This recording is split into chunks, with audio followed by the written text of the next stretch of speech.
Hello everyone, welcome back. आज हम बात करेंगे कंज्यूमर बिहेवियर में परसेप्शन की। परसेप्शन में हम बात करेंगे कुछ स्पेसिफिक टॉपिक जो एग्ज़ाम में आए हुए हैं, जैसे कि सिलेक्टिव परसेप्शन क्या है, प्रोजेक्शन क्या होता है। तो ये टॉपिक आज हम इस वीडियो लेक्चर में डिस्कस करेंगे, जो कि कंज्यूमर बिहेवियर से है। ठीक है। अगर हम कंज्यूमर बिहेवियर की बात करते हैं तो कंज्यूमर बिहेवियर में हम साइकोलॉजिकल फैक्टर्स को प्रॉपर्ली स्टडी करते हैं।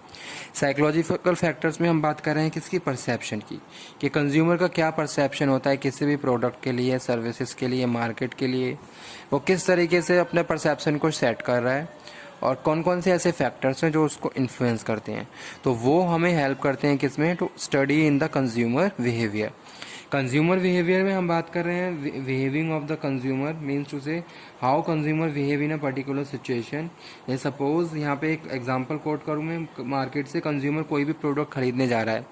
अब जब वो प्रोडक्ट को खरीद रहा है तो एनवायरनमेंट में बहुत सारी स्टिमुलाई हैं। एज अ मार्केट में बहुत सारी जो भी सिचुएशन फैक्टर्स होते हैं उसको हमने एनवायरनमेंट माना। एनवायरनमेंट में बहुत सारी स्टिमुलाई हैं। अब किस तरीके से वो उन स्टिमुलाई को रिसीव कर रहा है, ऑर्गेनाइज कर रहा है, इंटरप्रेट कर रहा है, ठीक है, और कैसे कैसे फैक्टर्स उसको इन्फ्लुएंस करते हैं, तो वो हम बात कर रहे हैं किसकी, कंज्यूमर बिहेवियर की।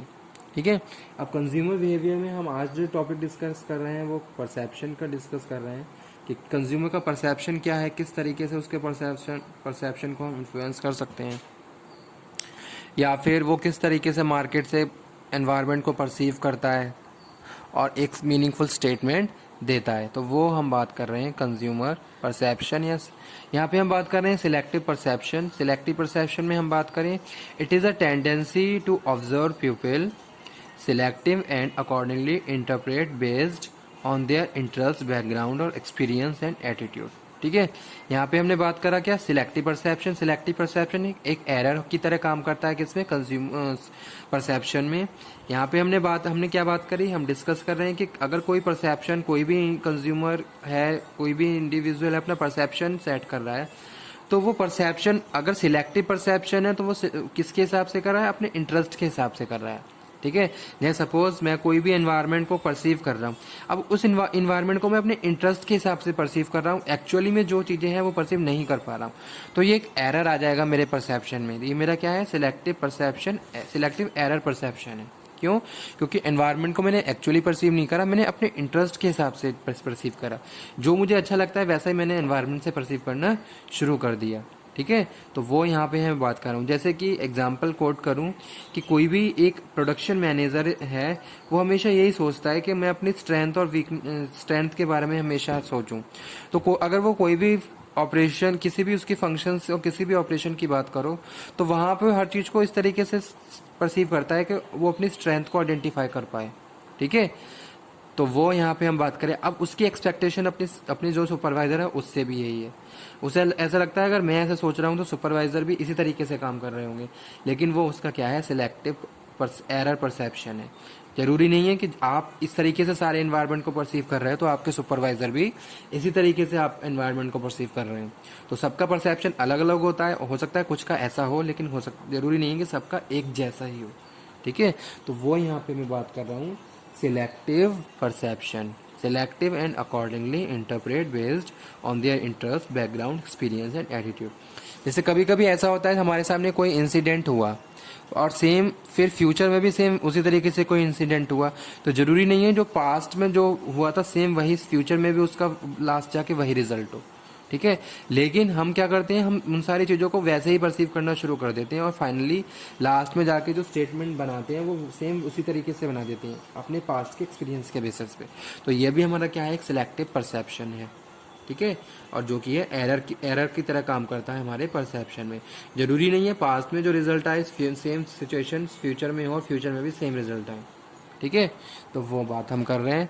जैसे एक सेकंड एग्जांपल और यहाँ पे लिखा हुआ है क्या, marketing manager will focus on marketing research and sales promotion activities, but it is not possible कि सारे जितने भी सेल फोर्स हैं सब सारे इसी सिचुएशन के हिसाब से काम कर रहे हैं। ठीक है।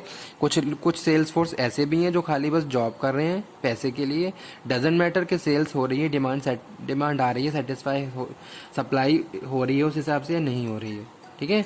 लेकिन मैनेजर, मार्केटिंग मैनेजर को यही लगता है कि हाँ मेरी सेल्स फोर्स भी यही सब चीज़ें सोचती है, ठीक है। तो वो यहाँ पे हम बात कर रहे हैं। तो in general we tend to notice things which are similar to us, ठीक है। सेकंड हम बात करते हैं यहाँ पे projection. It is a tendency to assign one own personal attribute to other, ठीक है। जैसे सपोज मेरे मेरे मैं बहुत ज़्यादा, किसी का कम्युनिकेशन स्किल बहुत अच्छा है, ठीक है, बहुत अच्छा कम्युनिकेशन स्किल है, तो जरूरी नहीं है कि सेम वैसा ही सब दूसरों का भी वैसा ही हो।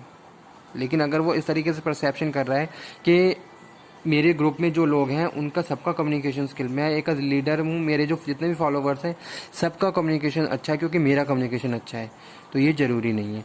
तो ये भी एक तरीके का परसेप्शन एरर है। It is a tendency to assign one own personal attribute to other. For instance, a manager who is corrupt will tend to project that all other are also corrupt like him, ठीक है। जैसे एक example और यहाँ पे coat करता हूँ मैं कि कोई मैनेजर है और वो करप्ट है, ठीक है, ऑर्गेनाइजेशन में बहुत ज़्यादा वो क्या कर रहा है, फेक वर्क कर रहा है, ठीक है, और बहुत मिसलीडिंग कर रहा है, कोड प्रॉपरली एथिकली काम नहीं कर रहा है, तो उसको ऐसा लगता है कि मेरे जितने भी मेरे टीम में जो लोग काम हैं वो भी वैसे ही काम कर रहे हैं, ठीक है। तो इस तरीके से ये भी एक परसेप्शन एरर है जो एज अ प्रोजेक्शन हम बात कर रहे हैं। तो ये भी क्या है, एक प्रोजेक्शन परसेप्शन एरर, ठीक है, कंज्यूमर बिहेवियर का। नेक्स्ट हम यहाँ पे हम बात करते हैं स्टीरियोटाइपिंग और हैलो इफेक्ट, जो कि एग्जाम के पॉइंट ऑफ व्यू से बहुत इंपॉर्टेंट टॉपिक है। हैलो इफेक्ट में हम बात कर रहे हैं, it is a tendency to draw a general overall impression about an individual based on single striking characteristics, ठीक है। जैसे सपोज यहाँ पे मैं बात करता हूँ हैलो इफेक्ट में, एक स्टूडेंट क्लास में बहुत ज़्यादा क्या है, इनडिसिप्लिन में रहता है, ठीक है। अब जरूरी नहीं है कि वो क्लास में इनडिसिप्लिन में है तो वो एग्जाम में अच्छे मार्क्स स्कोर नहीं कर पाए, लेकिन हैलो इफेक्ट में हमने क्या करा, हमने उसको उसी हिसाब से परसीव करा कि ये क्लास में इसकी कोई परफॉर्मेंस अच्छी नहीं है, तो इसके जो एक्सटर्नल एग्जाम होंगे वहाँ पे भी इसको ये बिल्कुल भी अच्छे मार्क्स स्कोर नहीं कर पाएगा। तो ये हमारा क्या है, एक हैलो इफेक्ट परसेप्शन है। बस सिंगल ट्रेट के बिहाफ पे हमने उसकी पूरी पर्सनैलिटी को मतलब कि अपने माइंड में जो भी स्टेटमेंट बनवाया उस हिसाब से बना दिया कि हाँ इस तरीके से ये जब क्लास में ही इनडिसिप्लिन में है तो ये क्या क्या कर सकता है, या फिर ये एग्ज़ाम में अपने अच्छे स्कोर नहीं कर सकता, लेकिन ज़रूरी नहीं है वो ऐसा ही हो, ठीक है। ऐसा भी हो सकता है कि हाँ कुछ स्टूडेंट्स ऐसे होते हैं जो ज़्यादा क्लास में बहुत अटेंशन नहीं देते हैं लेकिन घर पे बहुत अच्छे से स्टडी करते हैं। तो ये एक तरीके का क्या है, हेलो इफेक्ट यानी कि परसेप्चुअल एरर है। सेकंड हम बात करते हैं स्टीरियोटाइपिंग की। इट इज़ टेंडेंसी टू जज people based on perception of the group which he belongs. अब यहाँ पे हमने क्या करा, किसी एक इंडिविजुअल को पूरे ग्रुप के हिसाब से हमने क्या करा, परसीव कर लिया, ठीक है। हेलो इफेक्ट में तो हमने एक सिंगल कैरेक्टरिस्टिक्स के हिसाब से किसी एक इंडिविजुअल को ही परसीव किया था। यहाँ पे हम बात कर रहे हैं किसी ग्रुप के पूरे ग्रुप के हिसाब से एक इंडिविजुअल को परसीव करना। We tend to attribute favourable और unfavourable characteristic to the individual based on widely held in generalisation about the group. जैसे सपोज कोई भी एक ऑर्गेनाइजेशन, कोई भी एक लीडर है, ठीक है, कोई भी ऑर्गेनाइजेशन में ग्रुप है, वो बहुत ज़्यादा क्या है, स्ट्रॉन्ग ग्रुप है, बहुत वो अपने डे टू डे टारगेट हमेशा पूरे करता है, बहुत अच्छे से काम करता है, ठीक है, उसकी परफॉर्मेंस बहुत ज़्यादा अच्छी है ग्रुप की, और बहुत ज़्यादा फेमस ग्रुप है। अब जरूरी नहीं है उस ग्रुप में सारे जो जितने भी लोग काम कर रहे हैं सब सेम एक ही कैरेक्टरिस्टिक्स के हों, लेकिन हमने जो परसेप्शन किया कि हमने यही परसेप्शन बना लिया, अगर वो उस ग्रुप से बिलोंग करता है तो वाकई में बहुत ज़्यादा डिसिप्लिन होगा वो, ठीक है, और उसकी वर्किंग एफिशिएंसी बहुत अच्छी होगी। तो इस तरीके के परसेप्शन को हम स्टीरियोटाइपिंग परसेप्शन कहते हैं। पूरे ग्रुप के बेसिस पे हमने किसी एक इंडिविजुअल को परसीव किया, ठीक है।